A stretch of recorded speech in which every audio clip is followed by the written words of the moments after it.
Welcome back to That Handicapping Show. I'm Claire Novak here with Tom LaMarra for a special preview edition. We will be looking at the Preakness Stakes, run up the road in Baltimore. And Tom, the question is, can American Pharoah win this race and carry on with hopes of a Triple Crown? Well, the first question is, of course, we're looking at this race about 9 days before, is how many of these horses will really be entered and how many new shooters will be entered.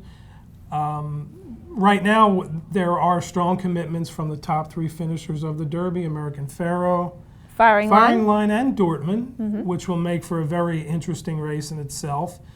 Waiting to hear whether Todd Pletcher is planning to run more than just Stanford. He has three horses that he's looking at, including Materiality, who ran a pretty good race in the Derby, despite trouble at the start, excuse me. And, he would clearly be a major factor in this race. So we've got to kind of wing it here, but we will go on what we know.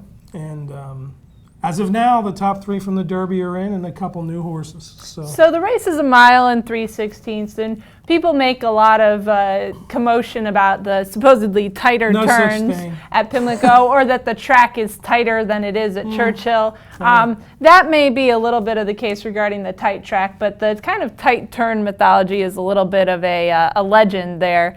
The biggest thing that is a challenge for these horses turning around in the 2-week time frame from the Derby to here, maybe facing some new shooters. However, I think the biggest challenge for American Pharoah is having two very speedy horses who finished quite close to him in the Derby, who are now getting a chance to cut back in distance. And I personally think that in the first two legs of these Triple Crown races, you're going to see these horses come out of the Derby and run well in the Preakness. It's a little bit of a misnomer that it's too quick of a turnaround for them. Where you generally see them run into trouble is down the road at the Belmont after running in the Preakness. So I have no concerns as long as they're sound about American Pharoah or Dortmund or Firing Line being fit enough and in shape enough to run well in the Preakness. But my concern for American Pharoah is just that he had to do a lot of work to get the Derby won, and I think that Dortmund and Firing Line are still pretty dangerous. Yes, and the way that race played out, the winner was in third, right behind Dortmund and Firing Line throughout until, of course, the top of the stretch when he made his move. And yes, he was under a lot of urging from the top of the stretch on. You could say that he had a great trip. Well, he did. He was ideally placed, but you know what? Give the horse credit. He had the 18 post. He's fast enough to get position. He can rate. There were a lot of positives there, and the bottom line is the horse won the Kentucky Derby. They didn't come home that fast. I don't really know what that means in this case, because no one really closed from the back except for Frosted. Right. He finished, I think, a neck or a head behind Dortmund. But, on that particular day, they were the three horses that were out early, and they were the three horses that were there late. So you've got to give him credit for that, no matter what the final time was. And honestly, when you look at what these three have accomplished compared to the new shooters who could be coming in here, I mean, their resumes are night and day. You do have Divining Rod, who skipped the Derby to run in this race instead. He's the winner of the Coolmore Lexington, but prior to that, didn't run all that well down in Florida. I mean, he ran okay, but he, compared to, a horse that won the Arkansas Derby by 8 lengths in a hand ride, or a horse that won the Santa Anita Derby the way Dortmund did, or a horse that won the Sunland Derby by 14 lengths. I mean, these three are clearly the class of the field. Other horses in here that, are new horses that we're hearing about, this horse who won the Federico Tessio, so he's a local horse who has experience. Yeah, thank you. You noticed I didn't say it. I was like, how do you pronounce this horse's name? But anyway, he won the local prep here. And then we've got some horses who are kind of still on the fence, not sure if Danzig Moon is going to go, not sure what the coach is going to do with Mr. Z, who honestly has had just about as long of a campaign as a horse could have, and I personally would... 13 starts so far. Last year and this year, of course. I mean, hey. When they're right, we run them. He runs them. He runs them. And we never give up on a horse. You never give up.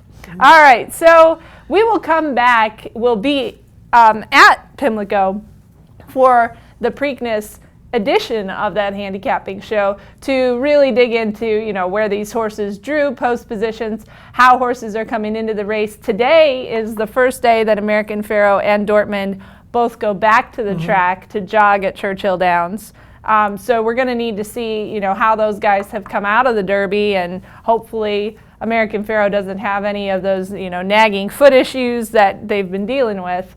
But just overall, I think you and I both agree that these top three are going to be tough to beat. I think so. And one thing about Dortmund, too, is, you know, you could tell at the start of the Derby that Martin Garcia wanted the horse in front.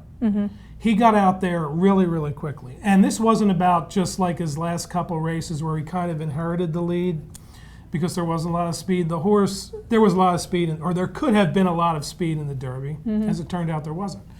But he gunned him out front. But you know what?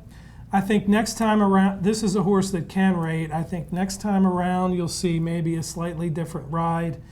And I know he finished third of the three, but you know, I think he has a chance to greatly improve upon that third if he runs in the Preakness. So Tom and I both looking a little skeptically. It's too early to pick who we like, but really, I'm still really impressed with the horse. And I almost like the fact that he finally lost a race because now he can get back, you know, start a new streak. All right. Well, I would like to point out that cheerfully, I did have Firing Line to finish second in the Derby. So that was pretty good As for did me. I. Good job. We actually did well. I think we both had the top three, but just not in the order that. I did not. I tossed American Pharoah. Way to go, okay. Claire. All right. Yeah. Well, yeah. one of us did. Who did I pick third, Tom? Upstart.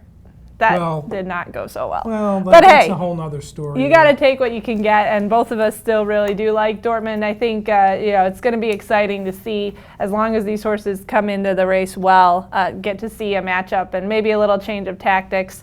So we will be back from Pimlico, and we will, oh, and really quick to mention, this weekend we do have the Man of War and the Vanity from Belmont and from Santa Anita. So you can catch Beholder in the Vanity. You can catch Hardest Core, the Arlington Million winner, making his comeback in the Man of War. And we'll have all that coverage at bloodhorse.com.